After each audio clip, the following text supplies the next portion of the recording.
Welcome to Politics Need to Know, the Mail and Guardian Online's weekly look at the world of South African politics. We begin with a possible showdown in the offing between the ANC and their tripartite alliance partner, Cosatu. Following the National Executive Committee Lekgotla over the weekend, the ANC on Monday announced wide-ranging plans to fast-track youth employment schemes and also moved to make education an essential service. These are both prickly issues for Cosatu, as they've previously said that all youth employment schemes, in particular the youth wage subsidy, are detrimental to older workers, and making education an essential service is unconstitutional. But it seems the ruling party won't be playing nice with its friends in the Labour movement, as Secretary-General Gwedimantashe says that as a governing party, the ANC can no longer pursue narrow union interests, but rather do what's best for the country. This is the first indication of real tension within the tripartite alliance, which consists of the ANC, Cosatu and the South African Communist Party, since the end of the ANC's elective conference in Mangaung this past December. It is unclear, though, if this is the beginnings of a full-on spat between the two parties.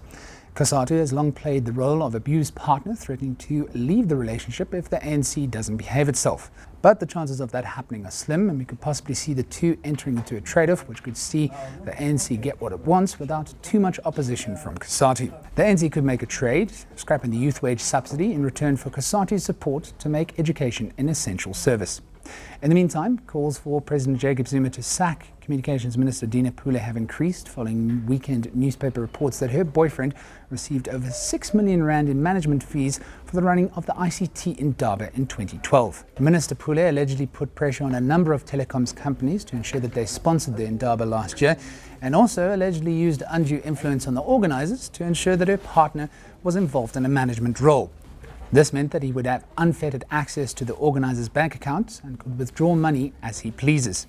The president has not responded to calls to can Pule, but that's hardly surprising, as he's also maintained a stony silence on Nkandla-gate, the elephant in the room that continues to dog South African politics. However, Public Protector Thuli Madonsela has been investigating the Pule matter since September last year, and in light of this new evidence, the report should be coming out soon.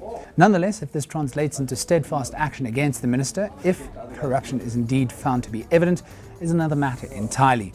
The state spent over 200 million rand on the president's private residence in Nkandla under dubious circumstances, so why should a minister be punished over a measly 6 million rand? We'll be monitoring that report, eagerly awaiting its outcome, and keep you in the loop right here on Politics Need to Know, the Mail and Guardian Online's looking glass into the world of South African politics every week.